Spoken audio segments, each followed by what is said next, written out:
two-night celebrity, very, very funny comedian. Everybody make some noise for Stoner Rob.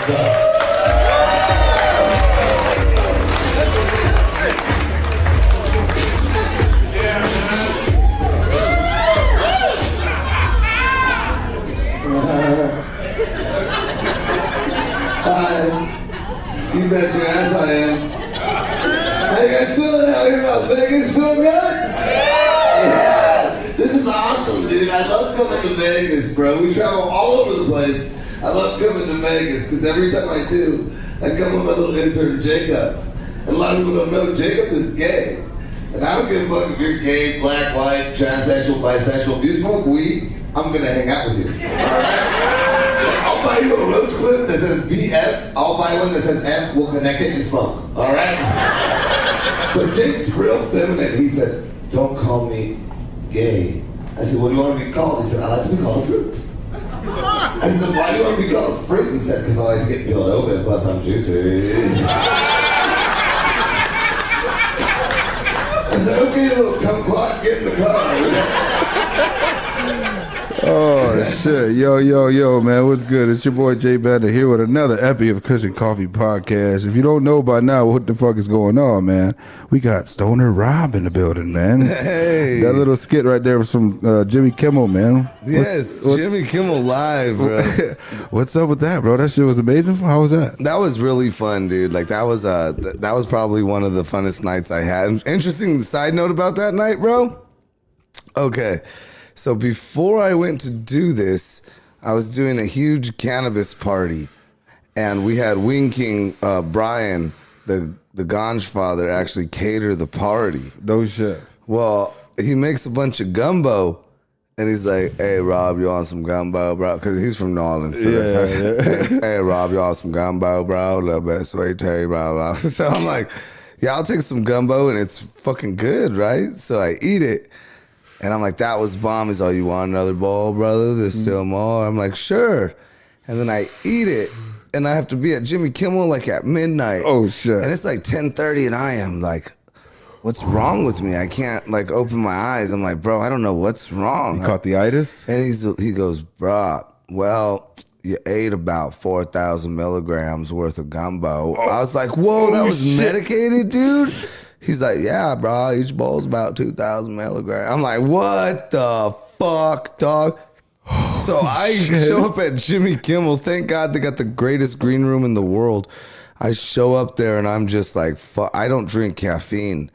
And I'm just like fucking 2 Red Bulls, a Monster, like pounding shit. And just to get back to where I'm at right now, like that normalness, that straight stone. I mean, I was done, bro. So to do this was just the greatest thing ever, man. Dude, that's gotta be fucking crazy. Oh yeah, and then to get to the club, you're like, I'm here. They're like, cool, this is the bar. Now, to go film, you go upstairs, 3 flights. I'm like, 3 flights of what? Fuck this, bro. Damn, fucking 2,000 milligrams, dude. Each bowl. Fuck. Damn. And you couldn't taste it at all, dude. So I got annihilated, brother. That's kind of crazy that he didn't say nothing to you while he was giving you bowls of this shit. Like, he didn't even warn you like a fair warning. Let's get this, okay? Not just me.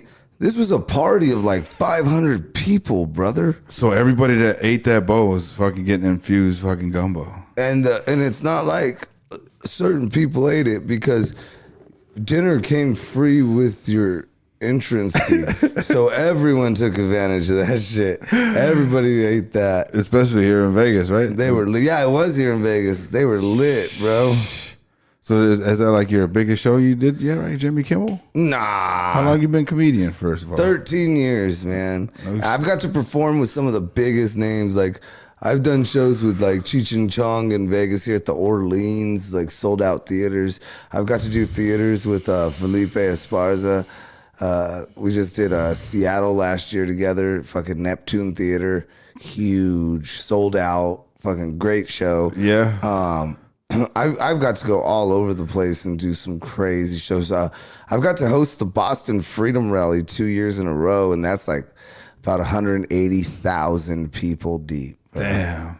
That shit's cool. Yeah, that's like, that feeling is crazy. That's like concert type shit. Like, damn, I'm actually somebody. And Yeah, like, damn, like- motherfuckers, all these motherfuckers come. man. Like you have control over 180,000. You can be like, Everybody's just how doing you feeling? Like, oh my the God. electricity you probably get, right? On But that fucking- comedy's humbling, bro. Because you could do that one night and then like someone there see you and be like, hey, you should come what are you doing tomorrow? And be like, well, tomorrow's my only night off. And you're in town. You know? Yeah. Like, oh, come do this one comedy club. It's my night. I run it on Tuesdays or whatever the fuck. And you show up and there's like 4 people and it's a pizza fucking joint. And they sell beer only, no alcohol. Fuck. And oh yeah, there's kids there. And they're like, yeah, go ahead, do it. You're like, what the fuck is this? Like, how'd I go from 180,000 People to this? people to this shit, dude? So it's very humbling. Yeah, bro. I think the first time I met you, right, when we were in Chicago, and you're at this club, and you got hired to be there, and there's like, I guess something went bad with the fucking marketing. At the Carnage. I'll say it. So I was fucking tripping balls at the time we met. So I was on like a whole 7 of shrooms at the time. You didn't even know it. I was sitting there fucking frying balls. But you were in the back, and we were in the back by the guy that was grilling fucking hot dogs or whatever. Fucking we were talking and shit. He's like, and you were just like, dude, I gotta start rethinking my comedy thing. You know what I'm saying? He's like, 'cause there's like nobody here. Yeah, And nobody. And then you're like, this sucks. And those nights do suck, bro. And what's crazy is I had just flown into Chicago. That was my first night in.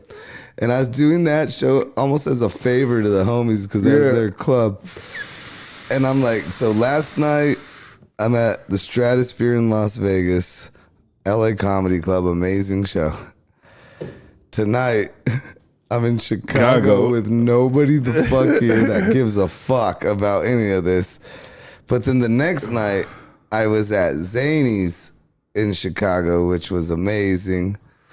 And then the next night, I was at Riddle's in Chicago, and they were amazing.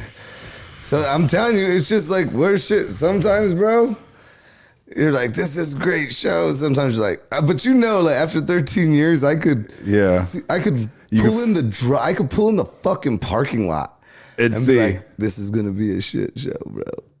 Like, look, there's nobody here. You know what I mean? Yeah. Like, or like, look at just from the type of people, and like, it has nothing to do with like who they are so much. It's just how drunk they are, Yeah. or how old they are. You know what I mean?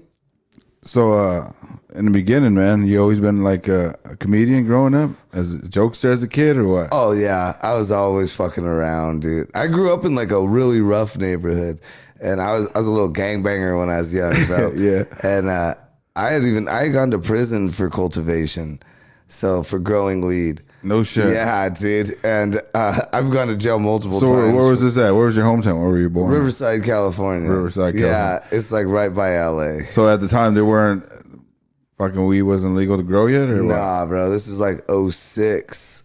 Oh shit! No shit. Yeah, this is back in the day, bro. I'm a forefronter. Damn, for this shit. 06 sounds back in the day. That shit sounds crazy, right? Like, remember Right. when we were fucking living those ages, where it's just like back in the day, it was like the 90s, and now it's like literally 06. But even before that, you're like, back in the day is like 88 and shit. Fuck. Yeah, this is 2006, so fuck, dude, we're like 16 years away. That was 16 years ago. Damn. So after that, you got caught and went to jail and all that shit. What happened? I got out, started working at a warehouse. So did bro. you go away for a while, or you had to get probation? What Yeah, happened? I ended up making bail and going on parole. So You were 16? no, this was 16 years ago. Oh, okay. I was 22. Okay, 22. And bro, I fucking I got a job. I went through like stupid jobs, and I was going in and out of jail for weed though. All for weed. Like every time I've gone to jail, it's for weed. I'm in Indiana, man. I said every time I got pulled over, they took me to jail for fucking marijuana. They found a roach too, bro. They took me to jail for that. I'll tell you. I was in California. Mine were always like, they found like 26 pounds. They found like 35 pounds, 4 pounds of wax, like all sorts of shit. But this is where it gets crazy. I get a job at a warehouse, and they're always listening to the same fucking station, and it was KCal 96.7, KCal rocks, right? Yeah. And they're having a contest, and I call and I win. And so I go there, and when I get my prize, they're like, you get to take the shirt off of Playboy model's back. I'm like, oh, that's cool. And then they're like joking, but I'm joking back. Yeah. They're like, you better hope if you have a girlfriend that she don't smell you now because you're gonna smell like her. I was like, she better hope if she gets pulled over, they don't smell me because she's gonna smell like me, man. And they're like, that is fucking hilarious. And they're like, where'd you come from? I was like, Bob Marley's closet. They're like, this is great. So we go to commercial. They're like, can you stick around? This is funny. I'm like, yeah. Well, next week happened to be 420. And they're like, can you come back on 420? I'm like, yeah. Then they wanted me back once a month. Then they wanted me back once a week. Then I eventually just started fucking being a fucking radio personality at KCal 96.7. So I would be on radio like, hey, what's going on? It's Stoner Rob. This is KCal 96.7, KCal rocks. You know what I mean? Shit. Yeah, so that's where like a lot of my comedy, like ad lib and like quick shit comes from, because you always had to be quick. You know what I mean? Because we were like, I was with the Stu, Tiffany, and Jimbo. So like you're bantering and you got to be, and like they always go to you. And then one day Christopher Titus was like, you should do comedy. I was like, that's fucking crazy. I don't even know where to start. You know what I mean? Yeah. And the next week, the twins, Corey and Chad, they came in, and I was like, Chris told me to do comedy. They're like, you should. And I was like, where do I start? They're like, tonight, you're on our show tonight. No shit. And it was at the Improv, bro.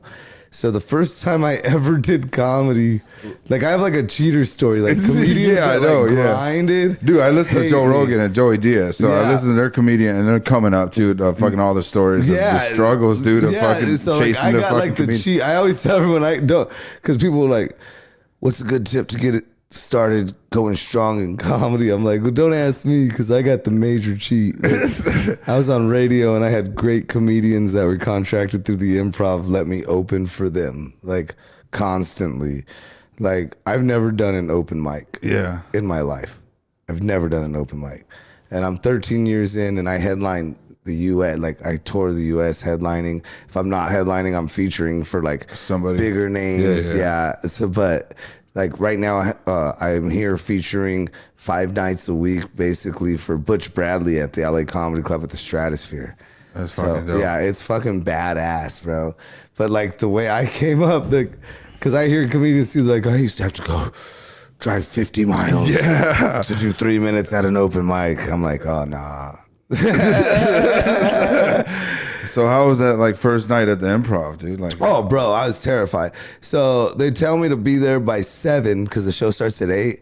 I'm there at 4:30 because I'm so nervous. I buy a beer at the bar next door, and by the time 7 comes, I think I only drank like 4 inches of that beer, dude. And I had a big ass mug. Yeah. Because I'm just not drinking. I'm like going over shit that I was writing down because I'm like, oh my God, I've never done comedy. Let's write something. And the shit that I did back then was so, like, you would never hear me do dumb shit like that. I mean, it got a laugh because you're at the Improv. Yeah. You know what I mean? When you're at a comedy club, it's way easier than performing, like, at a bar or anything, because those people came to laugh. Yeah. So, but it was just stupid, cliche, stupid shit. Like, shit that would be on a fucking t-shirt or a bumper sticker, or your fucking stupid dad would say. Some dad jokes and shit. But like, if your dad was trying to be a cool stoner, like if Jeff Spicoli was still a person and aged right now, like it was those kind of jokes, bro. Like, I'll give you one. I can only remember one, and I'll never forget this. And I'm like, oh God, this was I can't believe I'm about to say this. And like, now, who knows? Now you probably get canceled for it. Because I said, have you ever smoked weed with a Chinese man? And I was like, have you ever seen a Chinese guy get Chinese eyes? I was like, it doesn't happen. I said, they don't get Chinese eyes, they go blind. They go, oh, You know what I mean? And then I was like, then they get mad at you. They're like, damn it, Stoner Rob, I didn't pay $20 to go blind. The next time I give you $20, I want a massage and a hand job, you stupid fuck. I'm like, I mean, it was, oh shit. it was just something stupid. I'm like, now, it was like, even now, I don't want to toot my own horn, but I'm so good now. Like, I even made that After funny. cheating your way Like, in, I you're made so good that now. funny now. You know what I mean? Yeah. But it wasn't like, I can't, like, because my timing and my delivery now is like, I don't even know how back quick. then I did it probably stupid. Like, I did it almost like a delivery, like almost like knock. Like, have you ever smoked weed with a Chinese man? You know what I mean? Yeah. Stupid. It was just stupid. The delivery was all fucking yeah, it wasn't there. Now I could deliver anything. Like, Yeah. I could read a Rice-A-Roni instruction box and fucking make motherfuckers laugh. Grab a skillet. So fucking did you guys used to talk shit growing up, like to each other? Oh like, yeah. I grew up in the hood, and I've always been this size. Like, I'm not the biggest motherfucker. Yeah. So I would fucking shut fools down just by roasting on them, bro. Like, roasting on them, like you didn't give a fuck. Like, roast on them, bro. Yeah. Like, what? And like, it just became a thing. And fucking, I remember my dad telling me a story that, like, I don't even remember this happening, but I guess we were fucking around in the rain, me and my cousins, and we're all fucked up. My dad used to just smoke dope with like all my uncles and aunts and shit. They'd be Yeah. all blown off of meth and shit. Oh shit. And like, I run inside and we're all fucked up and muddy. He's like, what the fuck is wrong? Like, yelling at me like always. And he said, he goes, what the fuck do you want to do with your goddamn life? And I'm like 6, 7 years old. Like, I don't know, like, not shit my pants anymore. Like, you know what I mean? Yeah. Like, I guess I looked at him and I said, I just want to make people laugh. You know what I mean? And fucking from then on, I remember just always cracking people up. I Making went people class clown in 6th grade, and fucking, I would just always have motherfuckers dying, bro. I would shut teachers down in high school. Like, I'd get kicked out. Like, even to this day, I love, have you ever been to Dick's here in Las Vegas? Oh, you gotta go. So this is my first trip to Vegas. Oh, what? Yeah, dog. So let me put you on game to this spot. If you can handle it. My dad can't handle this spot. Like, this fool wanted to fight. And I'm like, it's all in fucking fun, you dumb fuck. And it's called Dick's. There's 2 of them here. There's one on Fremont they just opened, but the original one's in Excalibur. So what it is you go in and they're dicks to you, bro. Like, you sit down. Oh, okay. And there's stuff on the table already, but no tablecloth. So they bring your tablecloth, they throw it on the table. They're like, go ahead, set your table, fuckers. We'll be back in a minute, bitch. I ain't got time for this shit. And they come back and they're like, you know what the fuck you want? Or you're gonna waste everybody else's goddamn time, huh? And like, they'll be like they'll look at you, they'll be like, hey, Slim Homeless, look at us. This is called food. Have you ever seen it? Like, they'll talk shit, dude. But you're allowed to talk shit back. Oh yes. So This is I great. own these fools, dude. Like, Dude, you should start like a segment of you going in there and roasting it's them. great. And like, I know a lot of them now. We're cool. Yeah. But they see me and they're just like, oh, fuck. I gotta Like, bring my A game. oh, yeah. Like, they know they're going to get on. Like, this one chick, she's really cool. But she's a little bit, well, she was bigger, but she was pregnant. You know what I mean? And she walks up and she goes, oh, fuck no. And I was like, what's up? She's like, I hate seeing you here. And I go, oh, I thought it was because they sat us so far and your fat ass had to walk all the way over here. And she's like, I'm pregnant. And she was like 9 months down there. She's like, I'm pregnant, dumbass. I'm like, yeah, like a week. And I was like, you want me to stand up and find out whose it is? I was like, who in here did this to her? And she's like, well, she's like, oh my God. I'm getting married, motherfucker. And it's on Saturday, so you better go faster than you usually do because I ain't got fucking time. I'm getting married on Saturday. And I was like, you getting married on Saturday? She's like, yeah. I'm like, you found a blind guy with no sense of touch? She's like, you're such a dick. And she's like, we're getting married at a ski resort, so we get far away from you. I'm like, you're getting married at a ski resort, so he could fucking fall and die right away and Fucking get hit far a tree away, like get Sonny far away Bono from and you. shit. I was like, it's crazy though. And she's like, what? I'm like, that you found a blind person that could ski. That's amazing. You should call. That's a good spot. I don't know if the boys know about that, but I'm gonna bring that up, dude. You gotta go because we all like talking shit too. Like growing up, man, you had to be quick. Like like I had uncles and cousins and shit. So my son trips out because every time he says something, we're all sarcastic in the house. You gotta go, dude. So I gotta check that shit out for sure. It's Dick's, bro. It's called Dick's Resort, but I mean, and there's good food, dude. There's good food. There's gator bites, lobster, crab leg, steak. But here's the coup de grace, brah. They will make everybody that goes in there a paper hat, and they write on them. So they like dumbasses and shit like that. So like yours would say like Geico Caveman or something. Yeah. Like one of mine said, you remember me from To Catch a Predator. And like you take your chick or whatever. Shit. They'll be like, don't get excited. These tits ain't real. Like shit like that. You know what I mean? Oh shit. Like slept with everybody in here. Like God damn. Yeah, that'd be crazy to go check out.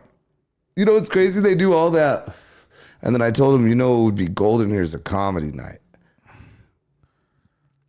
They said we can't because it's an it's a family restaurant. I'm like, what the fuck? You guys are coming over and calling me a bitch? Fucking writing that I've been on To Catch a Predator on a fucking hat. And you're talking about a family restaurant? Oh like, my God. Because you notice we never say fuck. They don't ever say fuck. Oh no. But it's like, so what? That separate Everything else that you say? Everything else is okay. Talking about getting pregnant at like 12. They're like, just don't say fuck. Don't say fuck.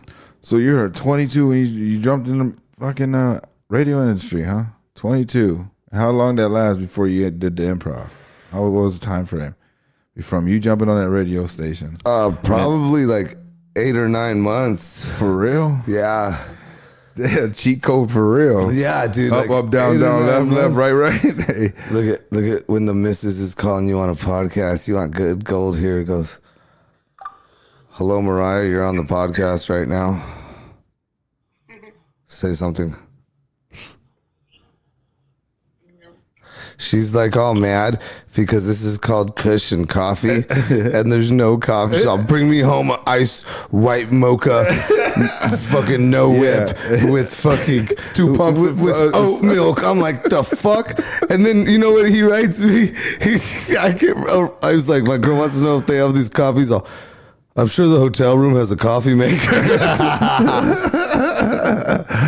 Yeah, because we ain't got my setup here. Usually in Chicago, we got everything set up there. What do you have, we like can a make coffee. press, like a coffee press? No, I ain't got all that fancy shit. Just a regular Keurig, or we can make it old-fashioned way with a French press. Like gel, like pantyhose and fucking Swing it around. We got you guys right now.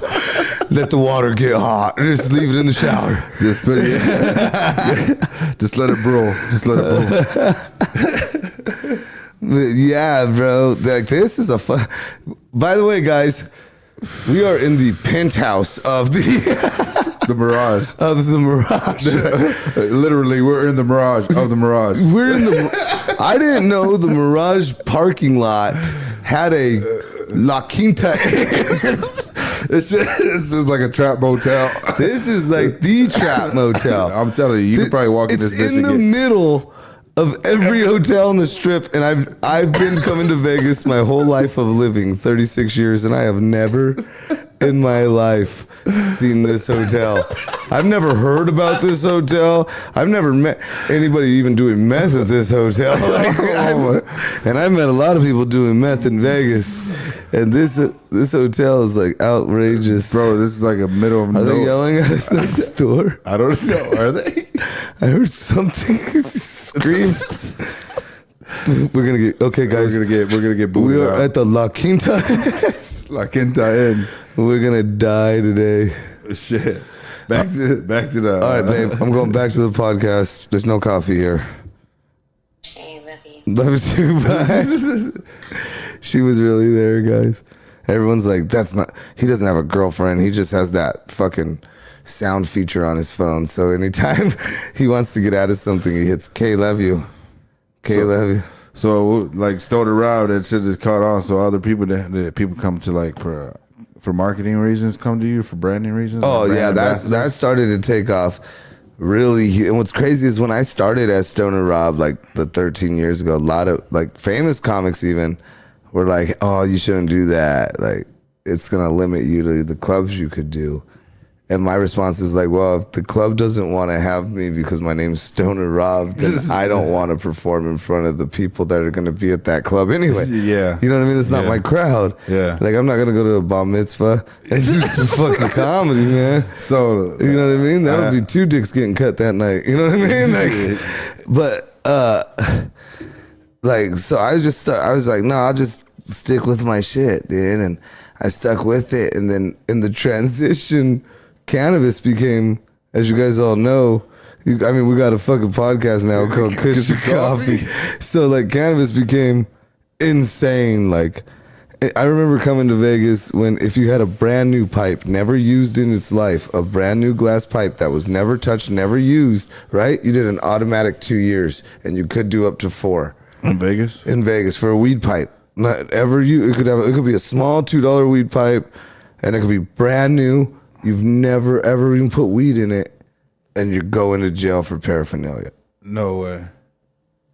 That was back in the day, and now cannabis is what either recreational or medical in 37 states out of the 50. So like now I perform fucking everywhere. People love me. They're like the name's Stoner Rob. Like things like this that we have in front of you. The Flux Bong.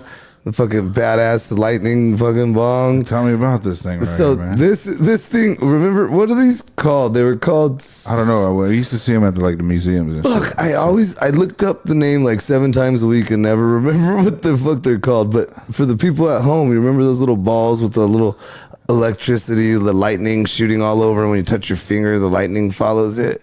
Well, we have a bong like that now, you guys. A fucking bong, dude. So like this is just one of the people that we fuck with. We also have right here the Dab X. The Dab X is your way to dab on the go with no butane, no nothing, dude. It's completely battery operated. What do you mean? Check it out. So this is actually a battery component. Okay, you take it out, you charge it, and if it dies on you, you could actually use it while it's charging. Okay. This will fit into any 14. You can get it in 10. You can get it in different sizes. I got it in 14. And you could just go. So yeah, check it out. I'll show you right now. So we're going to turn this bitch on. Oh, it's on. So 5 times is on. There we go. 5 is on. You can check how charged it is. I charged it on the way over, so it's not fully charged, but 4 clicks checks how charged it is. 1, 2, 3, 4. 2, 3. So it's at 30%. 2 clicks pre-warms it.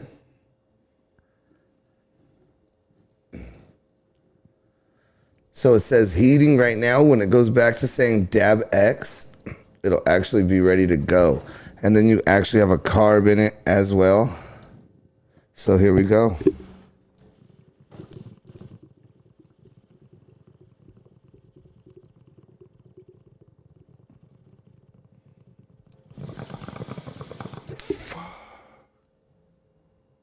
Oh, That was a monstrous dab.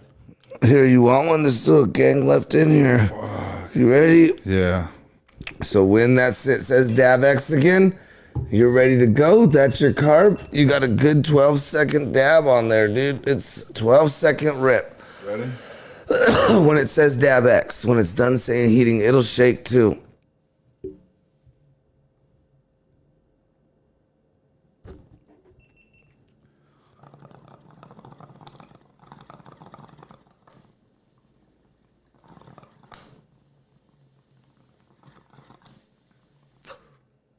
I think I hit it wrong. I think I hit it wrong. you heat it up again? Double click. Yeah, don't hold the carbon. Yeah, just hit it, right? Yeah, just hit it until the end, then go ahead and blast the carb. Yeah. So this thing looks like something out of science. There you go. Just keep it like that. Yeah. Just keep that bitch going. Keep going, keep going, keep going. Now push it in. There you are. Oh my God. You gotta crawl before you walk. And then if you just want to like clear a little hit, you just hold that in. Hold it down. Holy shit.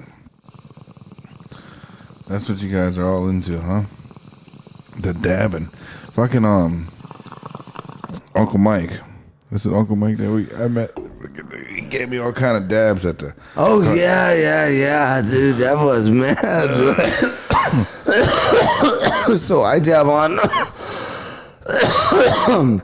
Scuba Squad extracts, bro. These are our boys. One of our sponsors. Smell that. Check out those diamonds. Yeah, that's what you just dabbed, bro. Damn. This shit looks great as like real diamonds. Yeah. It'll fuck you up. Yeah. I'm pretty fucking I'm already fucking knowing it right now. The first time I did, I smoked out of a nectar, man. Like oh yeah, nectar collector? Yeah, bro. And that shit fucked me up the first time. We have the electronic nectar collectors with Roken. They're called the Stingers. No shit. Yeah, I was gonna bring that too. That thing's badass. It's like a little portable dab straw, but it has a battery. Click it 5 times, hold the battery down, hold the button down. Just go to town, hit it as much as you want, straight up. So improv, fucking 8 months after you fucking got into the radio. And then it took me a year after that to get my own show there. And I've been having my own show at the Ontario Improv for like 8 years. No shit. Yeah. So what's that feeling like, man, going up there when you get the like It's capture? awesome, bro. Especially like, can you lose the crowd quick too? Like, Oh yeah. So like, comedy's a craft. People think we just go out there do the same shit every night or something. Yeah. It's a total craft. Like we'll sit in the back and watch the host. The hosts, to me, a host in comedy, they don't get enough credit. Like the host has a tough job. A lot of people are like, the host wasn't that funny. His job's not to be funny. yeah.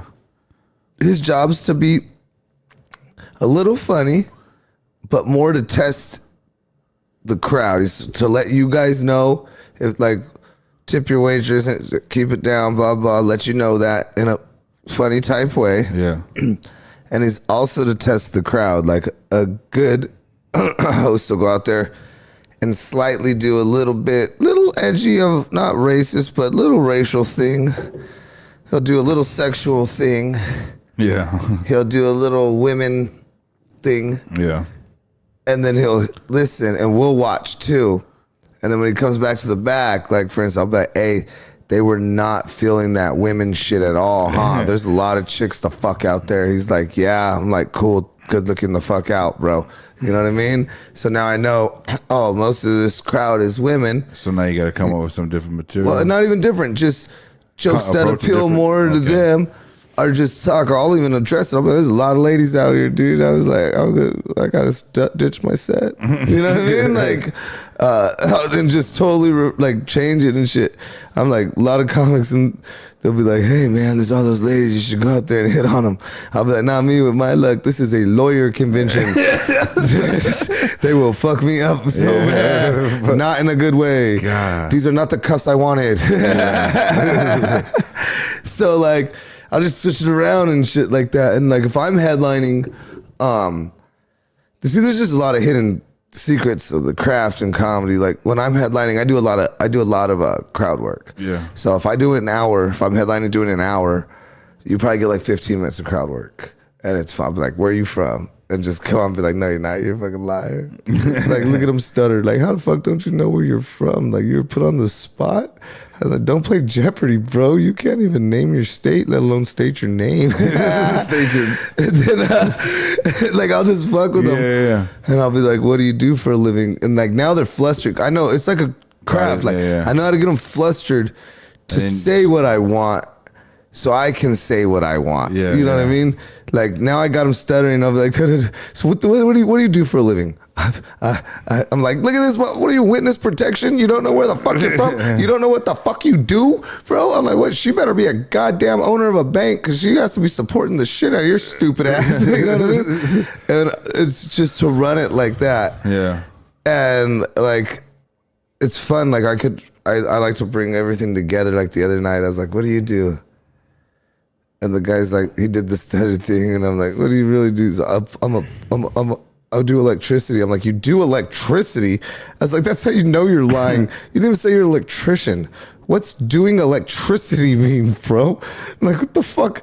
I'm like, you're so fucking weird, dude. I'm like, I hope I don't walk under anything you did electricity at. We're all gonna die. And then like, I go to the next person. I'm like, what did you? Well, it started off with a milkman. Yeah. I go, what do you do for a living? He goes, I'm a milkman. And I go, what? He goes, well, I'm retired. I'm like, yeah, in 1947, when the last milkman ever, you know what I mean? I said, bro, you got any kids? He goes, no. I'm like, yeah, you do, milkman. You just don't fucking fess up to any of them. You know what I mean? I'm like, and then I was like, how the fuck are you a milkman? Where do you deliver milk to? He's like, in the Bronx. I'm like, you deliver milk? People still get milk in the Bronx to their door? He goes, no. I take it to like the grocery stores and stuff. I'm like, bitch, you're a diesel driver. You know, fucking. I said, we don't call the Coca-Cola driver a soda man, okay? But it went on, and like, then I got I work with electricity guy. Yeah. Then I met a guy who's a plumber. Then there was a fool who did cement. And I was like, I feel like we're just all here to build a fucking house. I said, you just drop the cement down, we'll get some plumbing laid in. Hopefully, if fucker's not lying, we could have some electricity. I said, then when the house is built, I know who will drop us off milk. The milkman. Holy shit. And like, I ended it like that. I'm like, thank you guys. And that's always like a big high hit. Like, that's fun. And it's fun because it's a way to keep sharp with your mind.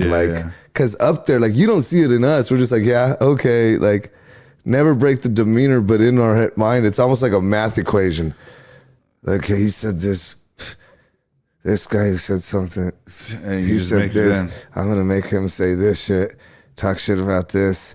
Ask him if he has kids. If he does have kids, I'm like, did he go to their preschool? Because that guy's fucking weird. And you know what I mean? Yeah. So like, that's all running through while they're answering. Like, yeah, I'm from Springfield, Missouri. Like, oh, nice. Like, here we go. Okay, then it shit just starts lining up. Mm-hmm. Damn, that's what's up. Yeah, it's a real craft. And like, but when I feature and stuff, I don't do a lot of crowd work. That's just like a respect thing. We call it leave meat on the bone for the headliner. You know what I mean? The headliner's doing more time. He probably wants to do crowd work. He doesn't want to, like, so if you go out there and do it all, he's like, hey, what the fuck, dick? Like, yeah. What if why you eat all the material? Yeah, you talk to everybody. You ask them what they did and where they're from. What the fuck am I going to do now? Piggyback on it. I love to do that too, though, honestly. I'm a different type of comic. Yeah. I'll be like, did you say you were fucking this? Because now I've had longer in the green room to think of more shit. Yeah. It's almost like a cheat. Especially when you go out there more constantly, you get better and better at it. So you still hang around with people that still talk shit with you or what? Like, oh, yeah. Is your wife sarcastic with you? Oh, 100%, bro. Yeah, my wife is too. She be hitting me with some jabs sometimes. And like, ooh, that was a good one. Okay. 100%. She's funny. I forget what she said the other day. I was like, you fucking nailed it. I said, I'm not even mad. You nailed it. I said, because you know what the key to comedy is? Timing. So the timing has to be fast. Yeah. Like, so I was like, you nailed that shit. I forgot what it was, but she nailed the shit out of it, bro. Yeah, and like hanging out with comics, they'll still riff, like traveling with comics on the road with like professional comedians. We're probably like every waitress's worst nightmare. You know what I mean? Like we're all just like being funny. They're like, my shift's almost over. I don't need this stupid shit. Listen to you fucking comedians. Yeah, just dumb shit we say. Like, my name's Sarah if you need anything. What's your name if we don't need anything? What's your name if you don't need anything? Jesus. So, fucking growing up, man, before you got into comedy, did you have any favorite comedians? Yeah, I used to really, really love Richard Pryor, Rodney Dangerfield. Like I liked old school, yeah. old school. Jerry Lewis, George Carlin. I was really into like the old school comedy styles like Lucille Ball, the Three Stooges, Abbott and Costello. Just the quick professionalism had me drawn in. Then I started to watch like Robin Williams, you know what I mean, and like Mitch Hedberg and Bernie Mac, and just some of the greats, dude. And you start realizing what they do, and you're like, dude, okay. And you pick up all these little tricks. Like to this day, I feature for Butch Bradley a lot, and I pick up so many of it because he's a vet. Yeah.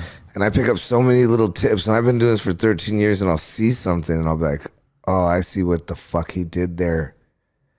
I see exactly what he did to that crowd. You know what I mean? To do that. To like take them to a different I'll be level. Like, I see what he did. And it could be something from a longer pause. It could be something as easy as just, oh, he did a longer pause. Instead of like a 2 second, he did like a 5 second pause. And then he came back on a quicker cadence. So it's like a whole new energy hit. Like I could feel like I'm like, okay, I see what the fuck you just did. You see the whole crowd shift. Like. Yeah. And then you use it. You tour and you use it. And you're like, okay, yeah, that does work. That does work. You know what I mean? Yeah. Like it's crazy. It's a fucking science, bro. Just like anything else, it's a science, dog. So were you like the first one to ever like be like known as a stoner comedian? No, I think Cheech and Chong owned that. Before them, before them. Yeah, Cheech and Chong owned that. Doug Benson. You said you were on tour with them too, right? Yeah, dude, I've done a lot of work with them. I've done grand openings with Tommy Chong, comedy shows, a lot of work with Tommy, host his birthday party. Like I owe a lot to that motherfucker. He's one of the coolest cats in the world. How'd you fucking come across meeting him? Just at a tour or something? Oh, dude, so on radio, I got to interview him on radio. And before you got into well, no, I was in comedy, and then it was just crazy. Then we did the LOL Showtime Comedy Festival together, and I remember he was sick, so I told him about this bomb soup spot, and that's how we clicked. And then the weirdest thing happened in the world, bro. So I send a Facebook to Messenger message because it's back in the day. It's like 8 or 9 years ago, probably 8 years ago. And I send it to Chong's Facebook. Like it's probably not him, right? And I was like, hey, Tommy, it's Stoner Rob. We've met twice. I reminded him where we met. We worked together. I was like, I see you're going to be at the Ontario Improv. You're on the calendar. You're there 2 days after my show. Is there any way I could score a couple tickets, so I could bring my wife? At the time, I was married. And he writes back, hey, man, I need some help filling it out. You want to be on the show? Help me fill it out? And right there, I'm suspicious because I'm like, once they put your name up on the calendar, that thing's sold out, dog. I don't know what the fuck you're talking about, And I'm like, well, yeah. And I don't want to be like, is this really Tommy Chong? Yeah, first. And I go, cool. And like, as the weeks progress and it gets closer, I'm like, hey, we're still good. He's like, yeah, because his flyer just like has his face. It doesn't say who's with them, anything. Yeah. It just says Chong coming to the Ontario Improv. And I'm like, okay. And so the day comes, bro. And I go inside the Improv, and Chong's sitting there. And he's sitting like where the people sit, the audience. And he's writing stuff down. And I'm like, hey, Tommy. And he just looks up and goes, hey, man. I go, fuck. Hey, it's Stoner Rob. I don't know if you remember. He's like, yeah, I know who you are, man. And like, he's probably lying. And then I finally was just like, hey, am I supposed to be here? Like, was I DMing you? He goes, yeah, man, that was me. I was like, really? He's like, yeah, man. And then it blew. This was probably one of the greatest, aside from my kids being born. Because you have to say that. Yeah. This is the greatest moment of my life. He tells me, I go, so how much time am I doing? He goes, time. And I'm like, yeah. How much comedy time? He goes, oh, no, you're not doing no time. And I'm like, oh, you want me to like do some hype work? Or he goes, no, man. And I'm like, oh, shit, am I going to host this thing? This is going to be tight. And I go, am I hosting? He goes, well, sort of. This is a podcast. I'm like, podcast? He goes, I'm about to go across the U.S. and do this podcast. And it's basically me at all the improvs interviewing different random crazy people all high as hell. Man. No shit. And I'm like, tight, so what do you want me to do? He goes, oh, they didn't tell you? He said, you're going to be my co-host on all these, man. I was like, what?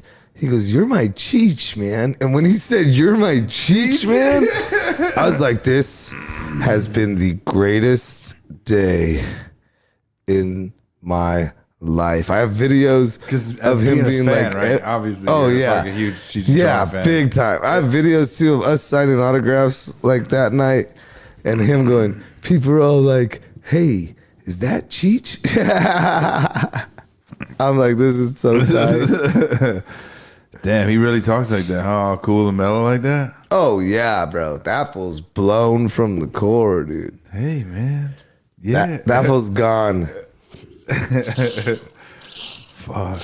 Yeah, that fool is completely. So how'd that out go, there. man? Doing all that shit and Amazing. That's what like helped boost my career, dude. Like that shit took me to a whole nother level, man. brought opening up new doors and everything for you. How many episodes you guys do together? I believe like just 3 or 4. Are those up Huh? on YouTube? I don't know where the fuck they're at. Never. Fucking, They were out. Check out Chong and Chong podcast. Oh, he did have his own podcast, right? But we just did. But we did them all at improvs. So it was amazing. From there, I just started working with him, doing like a lot of his comedy shows. I was his personal interviewer. So for his TV network, I did all his interviews of him and Cheech and anybody that he wanted me to interview. And then I would do all of his opening and shit. And then I would open for him on stage. It would be badass, bro. But now I just like I'm doing my own thing, working on my Amazon Prime special, bro. When's that coming out? Hopefully October. This year? Yes, sir. Where's it gonna be filmed at? Here in Las Vegas at the brand new LA Comedy Club, bro. Brand new. No shit. This is the grand opening tomorrow night. So are you ever like nervous about something like that? Like when you come to being in like a new situation like that where you gotta film something live? I'm nervous until I get to the club. And then it's like It's more anxiety about just getting there. Like I'm more comfortable like in an entertainment scene, like on stage and just in the environment of on stage. Like once I get to the back parking lot of a comedy club, I could live there. I'm the most comfortable there 'cause we smoke weed out there, everything. And then the green room, you're like, shit, you know what I mean? Yeah. This is just another day at the fucking, this is like the water cooler for regular people, you know what I mean? Yeah. See you around the water cooler at lunch. And then walking on the stage, though, is when the ultimate comfortability, like when people would think, after you do it for a while, it's reverse.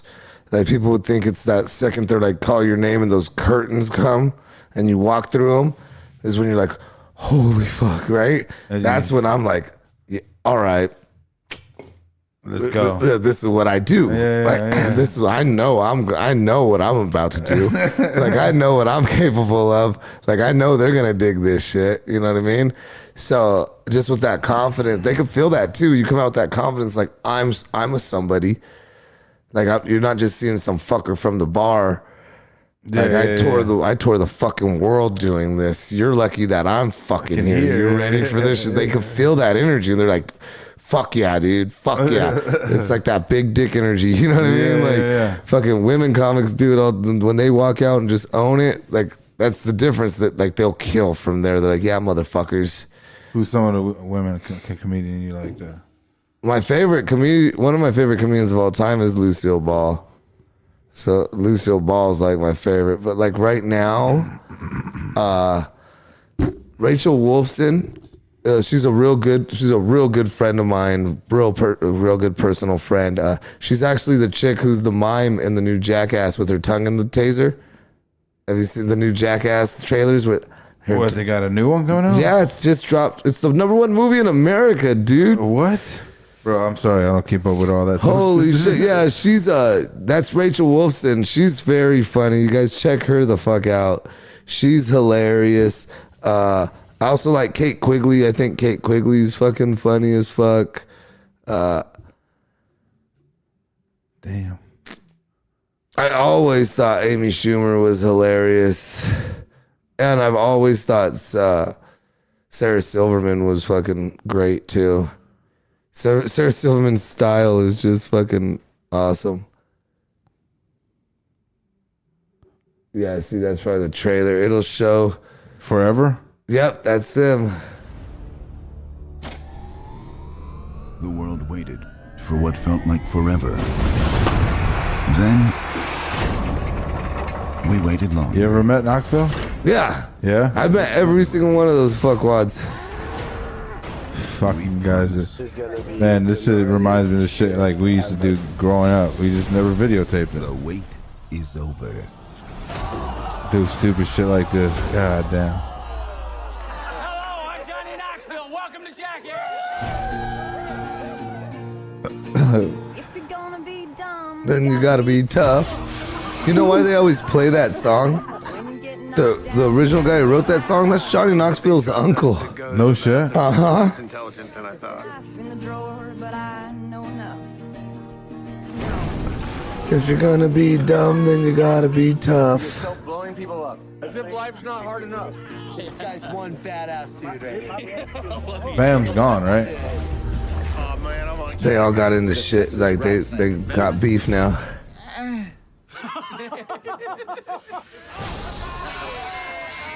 Yeah. It's harder than any heavyweight in MMA. I told Aaron it was a lightweight.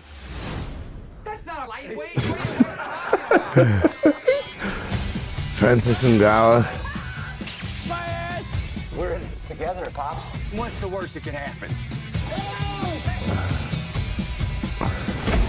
You said it wasn't gonna feel like anything. I just need you to like sit with my grandpa. See, that's her, that's Rachel. It ain't a bunch of NASA scientists writing this. Can I get a cold brew? Will you make him an action? Oh man, they're at it again. That's good. That's good to see. Yeah, but check out Rachel Wolfson's comedy. She's great. She's funny, dude. I've worked with her a lot. Yeah? Yeah, she's awesome. So you pretty much toured the world, you said then, huh? Yeah, dude. It's fun as fuck, man. Like we got Dubai coming up in a couple months. I know you fucking look back at your life, you're just like, damn, bro. I just fucking get like paid to smoke weed. Yeah, I used to be locked up for smoking weed, and now I get paid to travel and smoke weed and just be high all the time. Like I've actually done like, because I do a lot of like extra work. I do like a lot of like C-list films. I do acting a lot too, and I've been told on sets like, oh man, you're playing yourself. You're playing Stoner Rob. You don't look high enough. Can you go get a little more high? I'm like, yeah, dude. I'll be right back. This is what acting is. I could take direction like a motherfucker.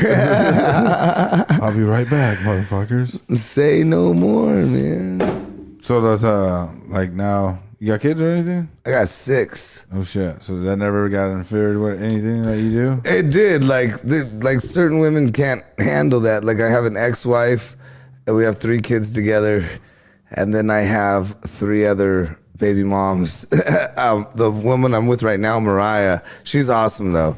She knows what I do. You know what I mean? Yeah. And then when I can, I take them. So like, especially if it's somewhere cool, like if the pay, especially if the pay's amazing, and I could afford to like take them on their dime, I'm like, let's run it. You know what I mean? Like Disney World shit like that. But like, there's just certain times like there is those head bumps. They're like, you're going to Dubai?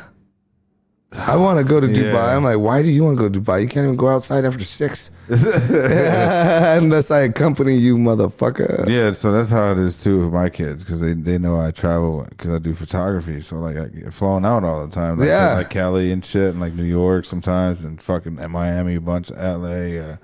But it's cool as shit though because they see their dad and they're just like, damn, I want to go. Like, you know what I mean? Like, this is what I'm doing. I'm chasing a dream, you know what I mean? Exactly, bro. Exactly. So, like, it's just like I got to get up and go, like, doing this thing. That's why I was trying to make the best out of every opportunity that comes across, you know what I'm saying? So, yes. We're going to be in the same location. You happen to be off today. I'm grateful for that. Yeah, today's my day off. I just fucking chilled. My lady's going to be like, can you make dinner? It's your day off. I'm like, I just came from the fucking podcast. If we send you home, no. Right, exactly. We're about to go meet the boys. Yeah. I'm sorry. It'll be my fault. Don't worry. You can fall in line with the rest of She will track you down. She's like, you're not leaving me with a newborn and a 2-year-old. Oh, I don't want to. Never mind. I was going to say, well, my wife's at home with 3 under 3 right now. That's crazy, bro. And applaud our wives, though. Appreciate them. Yes. Much love. Appreciate you for allowing my man Rob, Stoner Rob, to come through. Yes, this was fun, man. Man, how long you been in Vegas? Since after the improv. So you just been touring after the improv? Yeah, like, and then I got lucky enough for the LA Comedy Club to basically give me a home, extend a home to me out here. So I just decided to get another house out here, just rent one, and fucking do my thing out here. So I do a lot of comedy out here. I still do a lot in LA, so I'm back and forth. But I was blessed because when the pandemic hit, Vegas pretty much stayed open except for like that one fucking 2-week period. Yeah, where they closed down. And the clubs stayed open. So when nobody could find work, I was performing every night on stage. So that was fucking awesome. Like clubs? Like yeah, in the LA Comedy Club. Oh, no shit. So I was like, this is fucking awesome. Cause so like, people were still coming through too? Like, yeah, so like it was packed. We're the only goddamn, because we're at half capacity, spread out. It was fucking packed, bro. I could sell out any room at half capacity. Yeah. So how was the transition coming in from here to LA? Was it bad, good, or? It's different. Like I pride myself on being able to read the room and do comedy, but I've seen a lot of people that come from LA try to do their LA thing, and it doesn't work because these rooms, especially in casinos out here on the Strip, they're 90% tourists. So you have people from everywhere. You know what I mean? Yeah. You have people from all over the place. So it's like you got to get them going, dude. Like we just had people from Germany at a show on Sunday night. Say, what about the language barrier? You know what I'm saying? No, they'll get it. Like you'll be surprised, man. Like the places around the world speak English better than most of us, bro. Like you know what I mean? Like you'll go to like China and do comedy, and they like speak way better English and appropriate because they learn it from England. They don't learn it from us. Like, I speak good English. I speak proper English. My English spoken good. The fuck you talk about? Get out of here. Oh, shit. So what was your favorite place to perform at, man? What was your favorite crowds? My favorite crowds? Yeah, like your best response everywhere you go. Oh, that one's hard. I would have to say Southern California. Southern Cal? Yeah, SoCal. That's home. So like when I go there, it's like I know that it's gonna be killer. It's like Shawn Michaels going to San Antonio. Yeah, exactly. Put the diamond on the ring like I'm Shawn Michaels. and then after that, I'd say Hawaii. I get such an awesome reception in Hawaii. People love my shit. They fucking take care of you out there. They give you like I got weed for you. I got weed, and I mean like that also. Do you feel like you being like a weed character also opens like many doors to you for like fans and like other growers and branders? 100%. Just bro. sending you shit and like, hey, check this out. 100%, dude. Like I get so from the backpack I have there to everything we've literally smoked out of. Nothing's costed $1 right here. You know what I mean? Yeah. Like backpacks 500, this 300, fucking and it's a blessing, bro. Yeah. It's cool as fuck because I remember wanting all the cool shit, you know what I mean? Like 1997, smoking weed and be like, I want that cool glass pipe. I hate this metal pipe. Yeah, super I hate dope this ass can. fucking Yeah, those graphic, fatty ones. We're like, graphic, oh my yeah. God, that's the coolest thing in the world. You know what I mean? I'm over here making a canned pipe. You know what I mean? And now just to be blessed to have all this. That's why I do like a lot of giveaways. Like I'll ask the companies, like, can I get 2 of them, one for a giveaway? You know what I mean? Like if I get something, I want to fucking give one out. I want to bless the fuck out of somebody. I want somebody like, and it's the best when someone gets something you could tell because like we were all there. You know what I mean? I used to be homeless on the beach when I was fucking 17, bro. And when I fucking get it to somebody and they're maybe less fortunate or just struggling or like a single income family and they get this like badass $500 or $1,000 rig that everybody's trying to get and they're sold out everywhere or just anything like that. Yeah. And they get one and they're like, what the fuck, dude? And they're just like, the fucking thank you notes and the tags you get, it's just awesome as shit, bro. Like it's so awesome like to see that. You're like, fuck yeah, dude. Fuck yeah. Get high as fuck out of that thing, man. I got Fucking stone, get right. fucked Like up. I want to be like Santa. I want to be able to see him smoke. I could see you. I want to see them smoking out of it, man. Are you working to get your own kush yet or anything like that? Oh yeah, I got a lot of things coming up. So we can't talk about really anything till it launches, but pretty much I could tell you I'm gonna have a pre-roll here in Las Vegas and either a pre-roll or something different that's gonna be badass in LA. I'm really trying to push this other thing. But Okay. But Vegas, yes, it'll be out hopefully by the end of this year. So I'm working with Redwood Distribution. So hopefully some Redwood Distribution, probably one of the best distros out here in Las Vegas, dude, for sure. That's what's up. For blessings for that, man. Yeah. Yeah. They grow Mike Tyson's, Tommy Chong's, Cheech's, and Dizzy Wright's. So you meet Cheech too, right? Yeah. Yeah? Yeah, I work a lot with both of them. We were just, this last 420, we were all together in Palm Springs.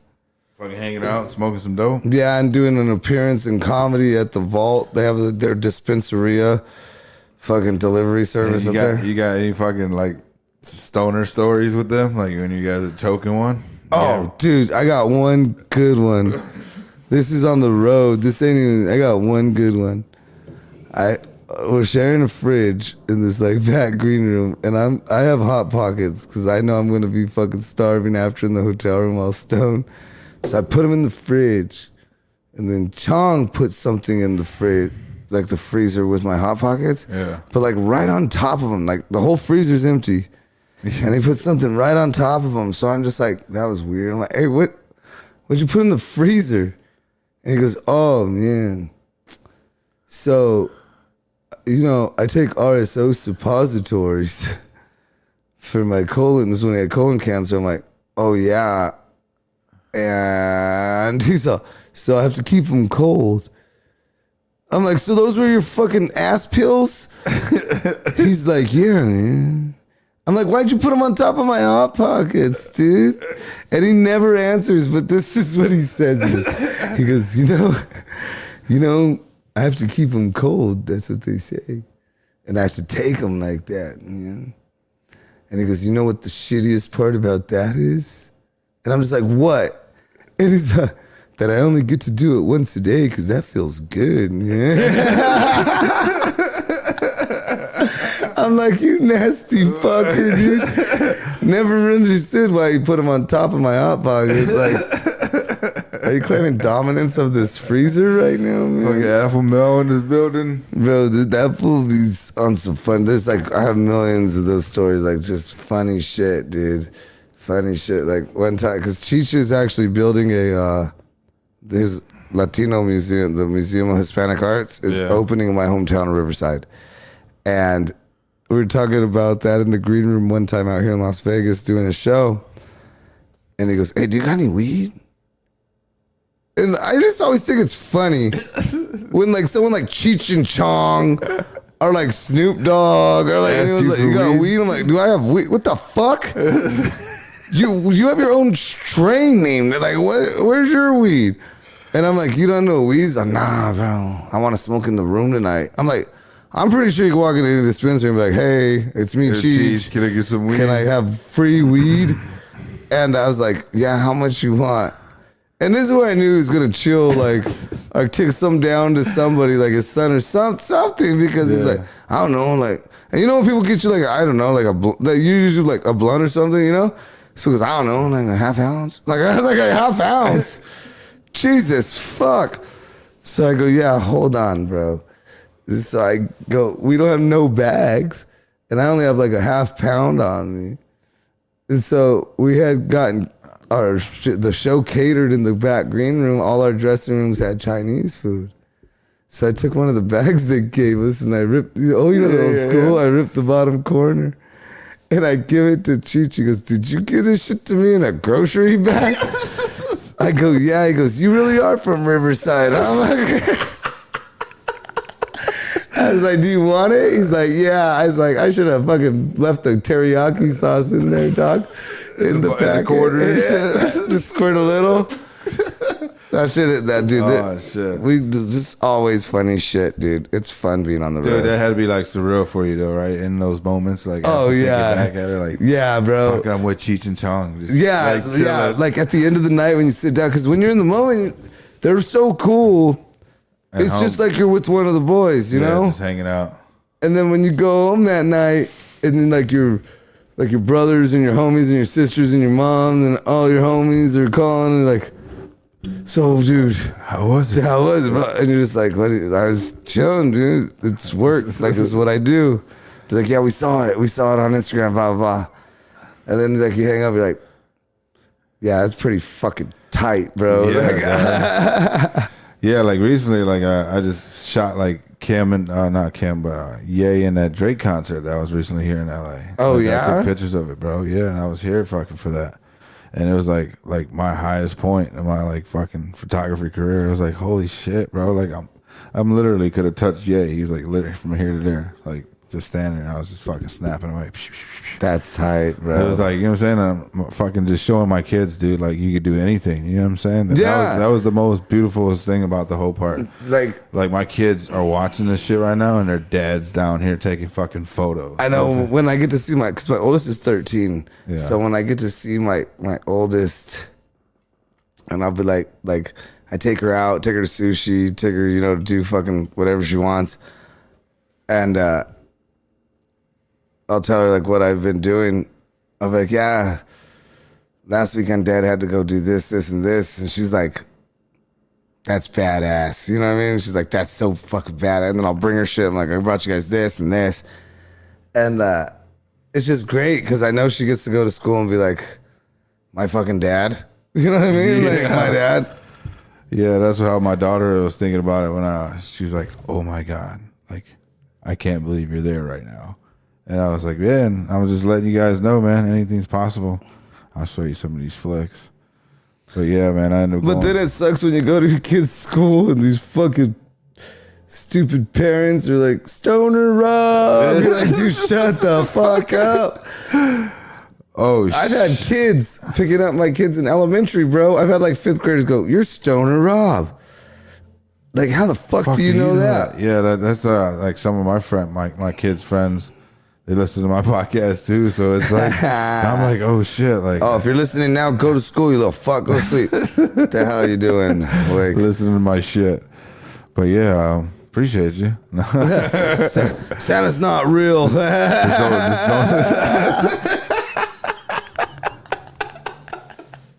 He can't be at every mall at one time.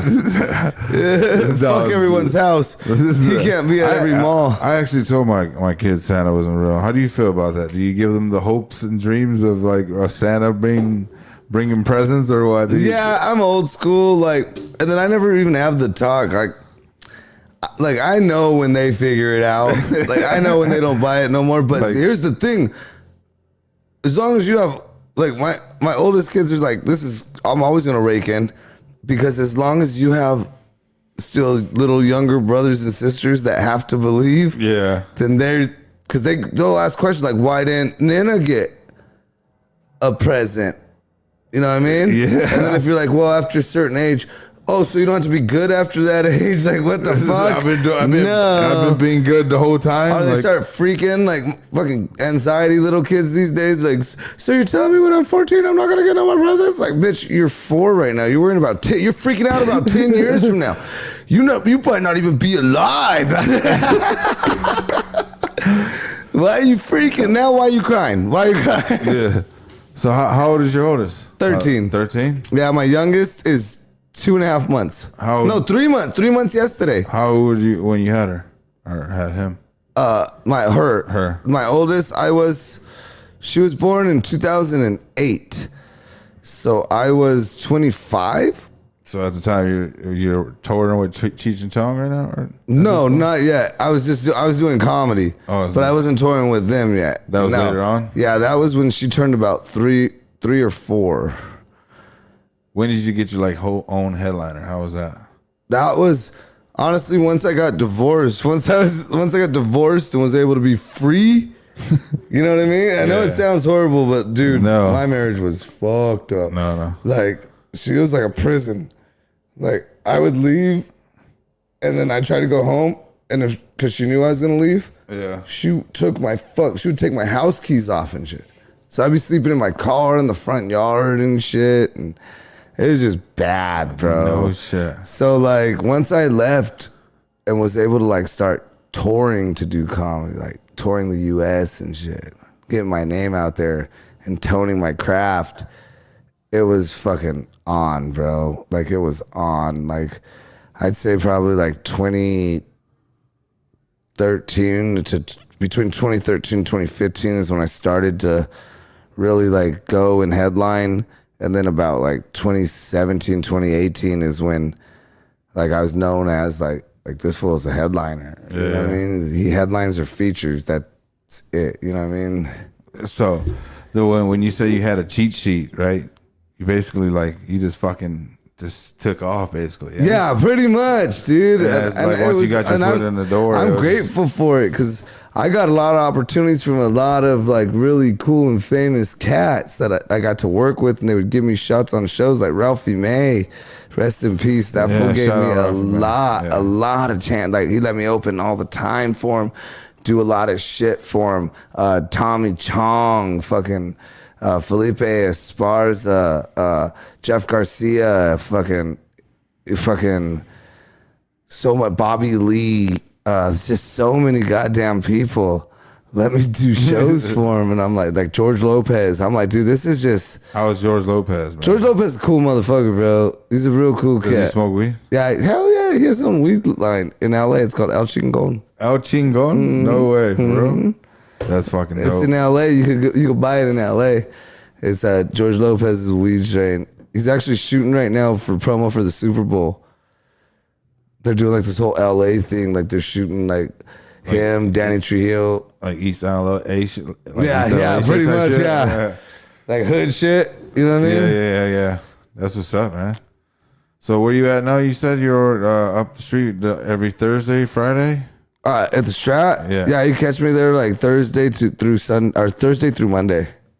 What do you got coming up in the future, man, that you can share before we get out of here, man? Shit, tons of stuff, honestly. I'm going to be at the San Jose Improv February 23rd. If you want to check me out there, I'll be in Houston March 27th. March 23rd, I'm actually in Utah, in St. George. If you want to come check me out, if you're in Utah listening to this, that's weird if you are.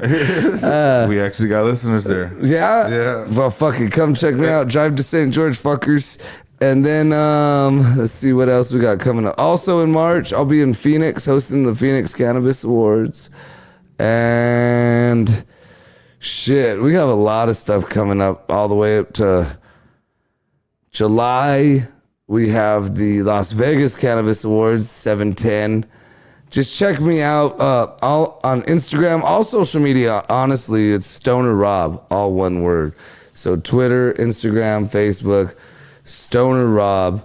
You could check out all my flyers, and I'll be at a city near you. If I'm not, your city fucking sucks. Nobody wants to go there. Well, man, I want to just give my gratitude. Appreciate you coming on the podcast, man. No problem, man. Next time I come back out here, we'll definitely link back up and do another one of these, man. Yeah, bring some coffee. I didn't know if you wanted any, but... No, I don't drink it. Yeah, man. That's I don't how know. you bribe Me your and wife. Stoner Rob's going to go ahead and take this out. We're going to go get high some more before he cuts out, man. And maybe kidnap him from his wife for the night. I don't know yet. Oh, no. We'll figure it out, man. Hey, appreciate you again, bro. This is Stoner Rob's going to take us out, man, when he was on Jimmy Kimmel. Peace and love, man. This is your boy Jay Banner on the KUSH&Coffee podcast. You're like, what the fuck? And you look at a friend and you're like, it's geology. I'll explain it after. He's doing shit right now. It's fun touring around, you guys. I like to go everywhere, but I go back to Hollywood. I'm from Hollywood, California. And I love Hollywood because there's a lot of weed shops out there.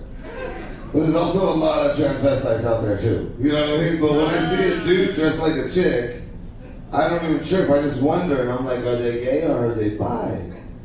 And then I walk down Sunset Boulevard, and there's a sign.